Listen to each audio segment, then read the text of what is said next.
Hello friends, welcome back to my channel. This is Vakas Khan and you watching Moby Tech.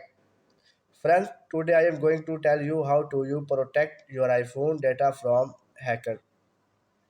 So friend, without wasting your time, let's begin. So go go to your iPhone setting, friend. Scroll down, select Touch ID and passcode.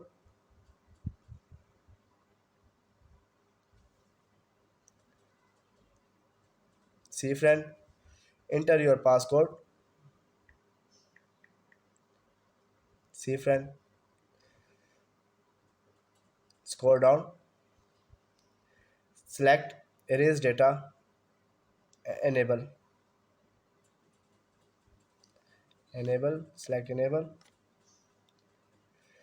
Friend, erase all data on this iPhone after 10 failed passcode attempt. So guys, how your iPhone data safe from hackers. Hopefully you like this video. If you like, please share and subscribe my channel. Thanks for watching.